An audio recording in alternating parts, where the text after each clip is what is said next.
नमस्कार।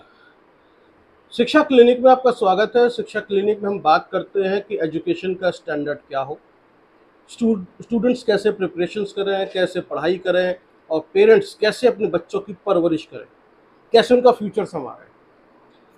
टीचर और स्टूडेंट्स का रिश्ता बहुत इंपॉर्टेंट होता है। आज के मौजूदा हालातों को ध्यान में रखते हुए हमें हर चीज़ में ट्रीटमेंट चाहिए। इसीलिए हमने शो का नाम रखा है शिक्षा क्लिनिक। और शिक्षा क्लिनिक में हमारी जो मेहमान है आज की, वो हैं शिक्षाविद सीमा चौधरी। सीमा चौधरी जी, आपका स्वागत है। नमस्कार अजय जी।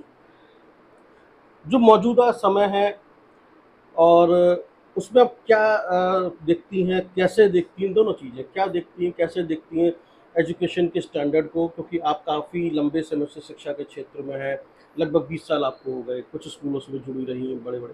थोड़ा बताइए आप हमारे दर्शकों को। सबसे पहले अजय जी बहुत बहुत धन्यवाद मुझे शिक्षा क्लिनिक का भाग बनाने के लिए, पार्ट बनाने के लिए। जैसा कि आपने बताया, मैं 20 साल से इसी क्षेत्र में काम कर रही हूँ। मैं शिक्षा को दो तरीके से देखूंगी। देखिए, पहले की शिक्षा के तरीके में, तौर में, सब में बहुत बड़ा अंतर था। आज में और अगर हम बात करें अपने समय की, तो बहुत चेंजेस आए हैं, बहुत अंतर आया है। लेकिन शिक्षा तो शिक्षा ही है, मोटिव एक ही है। पहले भी वही था, आज भी वही था कि बच्चे को अच्छे संस्कार देना, बच्चे को उसके पैरों पे खड़ा करना और इस योग्य बनाना कि वो समाज में अपने आप को अच्छे से प्रेजेंट कर सके, प्रस्तुत कर सके। लेकिन आज हो क्या रहा है, आज के समय की अगर मैं बात करूं तो आज के समय में शिक्षा तो है पर संस्कार कहीं खो गए हैं।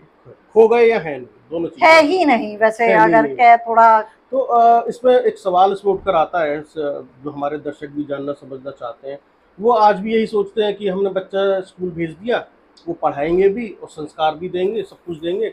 लेकिन हम क्या देख पा रहे हैं, और जो आपकी बातों से इस बात को बल मिलता है कि सिर्फ पढ़ाई हो रही है लेकिन संस्कार नहीं है। बच्चे ना तो पेरेंट्स की इज्जत कर रहे हैं, ना रिलेटिव्स की इज्जत कर रहे हैं, ना अपना दायित्व समझ पा रहे हैं, रेस्पॉन्सिबिलिटी नहीं समझ रहे हैं, उनकी अकाउंटेबिलिटी क्या है ये नहीं समझ पा रहे हैं, और सिर्फ पैसे कमाने की एक मशीन बना रहे हैं इंस्टीट्यूट और स्कूल। जीवन जीने की कला पीछे छूट गई, खत्म हो गई। इसकी क्या वजह लगती है? क्या व्यवसायीकरण हो गया शिक्षा का ज्यादा? ये तो है ही सर। देखिए, ये तो आप मानेंगे ही, पहले गुरु गुरु हुआ करते थे। आज के टाइम में गुरु गुरु नहीं है। आज के टाइम में पहले फीस का डिस्कशन होता है, इतनी फीस। आप बात करें अगर हम बड़े बड़े इंस्टीट्यूशन की तैयारी के नाम पे आकाश को लीजिए, फिर जी को लीजिए आप, और एलन को लीजिए, तो क्या है ये? शिक्षा का बाजार है ये। बड़े बड़े बोर्ड्स लगे होते हैं, बड़े बोर्ड है, होल्डिंग है। क्या मैं ये कहती हूँ, इन संस्थाओं में करीब नहीं तो हर साल कम से कम 3 से 4 हजार बच्चा पढ़ता है। क्या सभी नीट और IIT क्लियर कर पाते? कोटा भी है, बहुत क्षेत्र बहुत बड़ा है। इस क्षेत्र की बात करें तो हम, पर अभी हम संस्कारों की बात करते हैं। जो आपने मेरे से एक सवाल किया कि संस्कार देना टीचर का दायित्व है या पेरेंट्स का। सर देखिए, मैं माफी चाहूंगी पहले सभी पेरेंट्स से, संस्कार देना पेरेंट्स का दायित्व है। आज की डेट में अगर आप देखें तो गुरु का ही कौन सम्मान कर रहा है? क्या पेरेंट्स गुरु का सम्मान कर पा रहे हैं या बच्चे सम्मान कर पा रहे हैं? क्योंकि पेरेंट्स नहीं कर रहे तो बच्चे भी नहीं कर रहे। ये एक नेचुरल बात है। जो आप तो कहना चाह रही हैं कि एक ये बात आ गई, व्यवसायीकरण में हम फीस देते हैं, आपको पढ़ाना है, आपको पढ़ाना है, जो सिखाना है आपको सिखाना है। नहीं, अगर किसी का सम्मान, सपोज आप ही बैठे हैं, आपको अगर मेरा बच्चा आए और वो कहे अंकल नमस्ते, तो ये मैं सिखाऊंगी। ये स्कूल वाली टीचर या प्रिंसिपल या मैनेजमेंट नहीं सिखाएगा कि बेटा आपके घर में कोई आएगा तो आपको उनको विश करना है। क्या मैं इसको इस तरीके से समझ सकता हूँ, आजकल की जो टीचर्स हैं वो घर पे भी फोन पे अवेलेबल रहती हैं पेरेंट्स को लेकर, और जो फोन उठाती हैं यस मैम यस सर, और teacher yes ma'am yes sir कह रहे हैं बच्चों के माता पिता। सर ये ऐसा हो गया है, मेरे को ऐसा लगने लगा है कि पेरेंट्स को लगता है कि हम फीस दे रहे हैं तो उन्होंने टीचर्स को खरीद लिया। ये माइंडसेट हो गया। रात के 9 बजे भी आ रहे हैं, नहीं तो काम किया 2:30 बजे 3 बजे हम स्कूल से घर आते थे। मैंने भी जॉब किया है, ऐसा नहीं है। उसके बाद कोई पेरेंट्स, मुझे अच्छे से याद है, when I was working with JK ji and with this one Shefali ji. हमें कभी स्कूल से आने के बाद, इवन हमारी प्रिंसिपल भी, आप अपना पर्सनल नंबर शेयर नहीं करेंगी, ये इंस्ट्रक्शंस दी जाती थी। अब उल्टा है, अब उल्टा हो गया। अच्छा, इसमें जब ये उल्टा हो गया, सब कुछ बदल गया, व्यवसायीकरण हो गया, तो शिक्षा क्लिनिक में हम इसकी ट्रीटमेंट की बात करते हैं, तो ट्रीटमेंट पर सबसे पहले हम बात करेंगे चुनौती। तो आज के समय में शिक्षा के की जो व्यवस्था है उसके अंदर क्या चुनौती है, सबसे बड़ी क्या बदलाव आया? सर देखिए, सबसे बड़ा जो बदलाव है शिक्षा के अंदर, वो सबसे पहली चीज तो ये है, आज की डेट में कंपटीशन तो बहुत बढ़ गया है, बहुत एक्सट्रीम लेवल पे है, ठीक है। लेकिन सरकार ने, यहाँ मैं थोड़ा सा दोषी सरकार को भी पाती हूँ मेरे नजरिए से, मैं सबका नजरिया नहीं कहती, बट मेरे नजरिए से मुझे लगता है कि कहीं कहीं सरकार की भी गलतियां हैं। आप एक्सपेरिमेंट कर रहे हैं, एक्सपेरिमेंट ज्यादा हो गए, एक्सपेरिमेंट एक्सट्रीम लेवल पे हो गया। आपने कभी होम बोर्ड बना दिया, कभी आप सीई पैटर्न ले आए, कभी आप अब कह रहे हैं बोर्ड हो गया है, तो अलग अलग बच्चा, मतलब शिक्षा में ज्यादा एक्सपेरिमेंट नहीं करना चाहिए। आप सिलेबस चेंज करते हैं, आप बुक्स चेंज करते हैं, वो समझ आता है, लेकिन आप पूरा का पूरा पैटर्न ही चेंज कर देते हैं। कहीं ग्रेड सिस्टम कर दिया आपने, आप ये कोई भी सिस्टम, एजुकेशन एक नींव है, ठीक है, उसमें बदलाव लाने से पहले आप प्लीज बहुत बार सोचिए, रिसर्च कीजिए, है ना? तो आप ऐसे ही उसको मत थोप दीजिए, आप पूरे समाज के समाजीकरण को बिगाड़ देते हैं। सामाजिक समीकरण बिगड़ रहे हैं, पूरा बिगड़ता है सर, पूरा बिगड़ता है। सामाजिक व्यवस्था में और शिक्षा के दोनों की गठजोड़ में सबसे बड़ी कमजोरी आपको क्या लग रही है? देखिए सर, अगर आप देखें तो इसमें सबसे बड़ी कमजोरी, और हर चीज में देखें तो बच्चों की कठिनाइयां दिन पे दिन बढ़ रही है।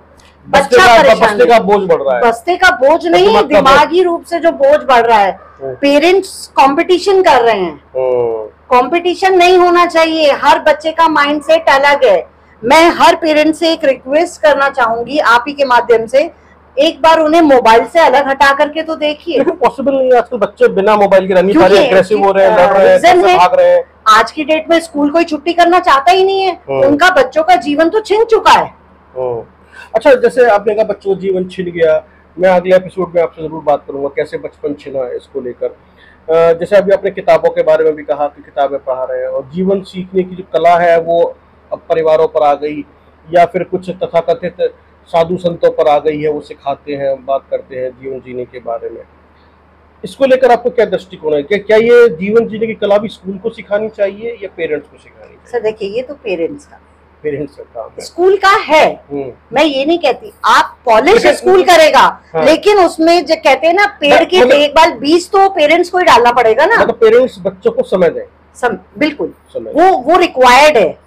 अच्छा, मैं आपसे समझना चाहता हूँ, जैसे इतना लंबा समय आता है, 20 साल हो गए लगभग आपको इसमें, शहरी क्षेत्र का एजुकेशन स्टैंडर्ड और ग्रामीण क्षेत्र का एजुकेशन स्टैंडर्ड, दोनों में कुछ अंतर दिखाई देता है? सर देखिए, आज की डेट में भी अगर हम ग्रामीण क्षेत्र के एजुकेशन के बारे में बात करें तो मुझे लगता है वो शायद शहरी दिखावे में तो बहुत अच्छा हो चुका है। मैं दिखावे की बात ना करते हुए, वो मैंने कहा ना, दिखावा बहुत हो चुका है। आप कॉलर शॉलर ऊपर करके और टाई वाई लगा करके, अब टाई नहीं होकर के टाई नहीं लगेगी तो वो आ गए। This is not the education. मुझे फिल्म याद आती है, जो जीता वही सिकंदर, ये सरकारी स्कूल वाले और ये इंग्लिश स्कूल वाले। हाँ, जो जीता वही सिकंदर, बिल्कुल सही एग्जाम्पल दिया आपने। सरकारी स्कूल मतलब वो एटीट्यूड आ गया है। अगर और आप ये देखिए ना, IAS PCS कहाँ से आ रहे हैं? सारे सरकारी से हैं, बिहार और उत्तर प्रदेश के। आपको तो मैं सरकार से ये गुजारिश करना चाहूंगी कि आप प्लीज ये प्राइवेट माफिया को खत्म करके, और अगर आप अपने सरकारी स्कूलों को पूरा समय दे दें, सब कुछ दे दें। आपने NCERT किया सब स्कूल्स में, दैट्स वेरी गुड, उससे वो बहुत एक अच्छा कदम था। लेकिन आप अभी भी देखो ना, रेफरेंस बुक लगा दी, कमाई का जरिया बंद नहीं हुआ है, कमाई का जरिया एज इट इज चल रहा है। अच्छा, एक पूरा इसमें जो चुनौती है, आज भी बहुत सारे बच्चे स्कूल से बाहर हैं, बहुत सारे NGO पढ़ाती हैं, कोई पुल के नीचे बैठ जाता है, कोई झुग्गी चौपड़ी में बैठ जाता है, कोई कहीं बैठ जाता है। तो ये इस पे आपका क्या दृष्टिकोण है? इतने सारे बच्चे स्कूल से बाहर क्यों हैं, जबकि सरकार भी दावे करती है? सरकार, आपको अगर याद हो, एक पॉलिसी है हमारी RTA, हाँ RT, राइट टू एजुकेशन।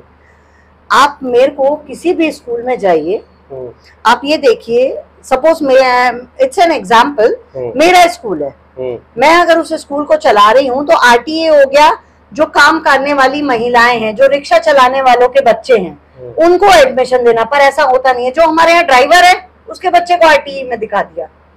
स्कूलों में ये होता है। क्या आप उस ड्राइवर के मिसयूज ड्राइवर के बच्चे को आप फ्री ऑफ कॉस्ट नहीं पढ़ा सकते हो? आप उसको आरटीई में दिखा रहे हो, मतलब आप बाहर के जो 10 या 20 या 28 बच्चे आपके उसमें पढ़ने, आप उनका हक मार रहे हैं।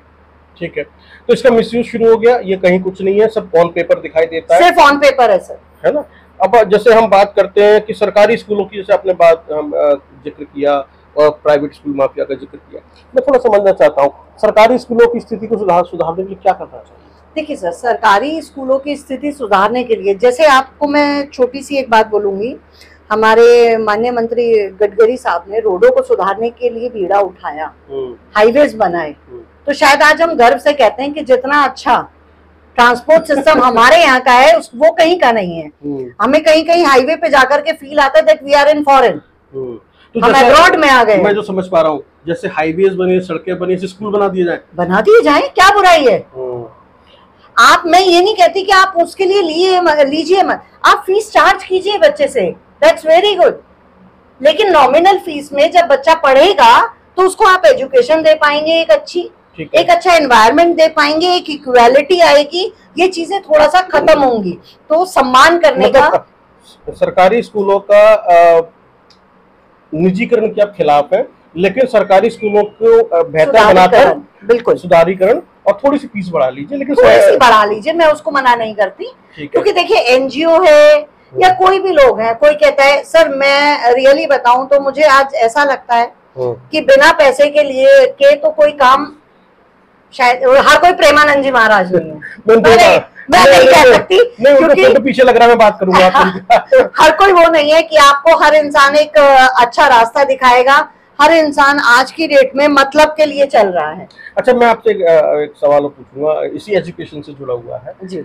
जो भूमिका पेरेंट्स की होनी चाहिए थी बच्चों को संस्कार देने की, सिखाने की, पढ़ाने की परिवार में, वो भूमिका जो आजकल प्रेमानंद जी महाराज वो निभा रहे हैं, यानी पिता वाली भूमिका में आ गई है, घर के बड़े बूढ़ों की भूमिका में, कि पेरेंट्स को सिखा रहे हैं, समझा रहे हैं परिवारों को, ऐसे परवरिश करो, ऐसे रहो। तो ये एक तरीके से पिता हो गए पूरे समाज के। ये तो हमारे और आपके भी हो चुके हैं आजकल। देखिए, मैं इस मामले में आपको बहुत छोटी सी एक बात कहूंगी। अगर बात प्रेमानंद जी महाराज की आती है, वैसे भी मैं बहुत बड़ी भक्त हूँ कृष्ण भगवान की, और जी जी जी जी, कृष्णा लिखा हुआ है मेरे हाथ में, और शायद इनकी बातों को सुन करके मैंने भी अपने जीवन में बहुत बदलाव किया है। मैं बहुत जल्दी गुस्सा आता था, मुझे सब कुछ होता था, अब वो काफी हद तक मैंने अपने आप को डाउन किया है। अच्छा, आप ये देखिए कि ये एक, अगर इनको सुन के यूथ इनकी तरफ कन्वर्ट हो रहा है, बच्चे इनकी तरफ कन्वर्ट हो रहे हैं, इनको सुन रहे हैं, तो क्या माता पिताओं को शर्म नहीं आनी चाहिए कि हमारा बच्चा हमें नहीं सुन पाया? तो कहीं ना कहीं एक बार ये सोचना चाहिए, या तो हम उनको समझा नहीं पाए, या हमने उनको वक्त नहीं दिया, लैक ऑफ कम्युनिकेशन भी, या फिर यूं कहे कि हम चाइल्ड साइकोलॉजी नहीं समझ पाए, ह्यूमन साइकोलॉजी नहीं समझ कहीं ना कहीं हमें। देखिए, आप, मैं सभी पेरेंट्स से कहूंगी, प्लीज आप बुरा मत मानिएगा, मैं आपको पॉइंट आउट नहीं कर रही हूँ, आप ही की तरह मैं भी चाहती हूँ कि एक बेहतर बच्चा आए, एक बेहतर इंसान निकल के आए, और आप ही का नाम रोशन करेगा, मेरे को वो कुछ नहीं दे के जाएगा। बट मेरी आपसे गुजारिश है, प्लीज अपने बच्चों को थोड़ा सा समय देना शुरू करो। अजय जी, ये मैं आपसे मतलब आपके माध्यम से ये कहना चाहूंगी। ठीक है, अंत में आखिरी सवाल है हमारा इस पॉडकास्ट का शिक्षा क्लिनिक का, कि ये हमारे दर्शकों को क्या प्रेरणा देना चाहती है सीमा चौधरी, और अगले एपिसोड में हम बात करेंगे डिजिटल एजुकेशन, ऑनलाइन एजुकेशन के बारे में, वो उसको कैसे देखती हैं और क्या क्या होना चाहिए, उसके बारे में हम बातचीत करेंगे कि उसकी क्या स्थिति है। और उसके बाद एक एपिसोड और आ रहा है हमारा कोचिंग कल्चर के ऊपर, जिसके ऊपर कोचिंग कल्चर है ना, उसके बारे में बात करेंगे। 2 एपिसोड मैंने आपको अभी से बता दिया, और सीमा जी तैयार रहेंगी। तो सीमा जी, आखिरी सवाल आपसे कि आप हमारे दर्शकों को या इनके पेरेंट्स और युवाओं को क्या प्रेरणा देना चाहते हैं? देखिए, मेरी आप सभी से एक रिक्वेस्ट है, प्लीज आप अपने बच्चों को समय दीजिए, आपका समय बहुत मैटर करेगा। दूसरा, आपके घर में 2 बच्चे हैं, 3 बच्चे हैं, 1 बच्चा है, जी। इंडिविजुअल बच्चे को आपका समय ज़्यादा चाहिए। ये आप हमेशा याद रखिएगा। जो सिंगल चाइल्ड है के पेरेंट्स हैं, प्लीज़ आप अपने बच्चे को ज़्यादा वक्त दीजिए, क्योंकि जब 2 बच्चे घर में होते हैं ना, वो लड़ते हैं, झगड़ते हैं सर, एक दूसरे से बातें भी शेयर करते हैं। कहीं ना कहीं आप देखते हो कि कहीं चलिए, किसी बच्चे ने सुसाइड कर लिया, और ये चीजें थोड़ा सा इस पे बात बचती करेंगे। हैं।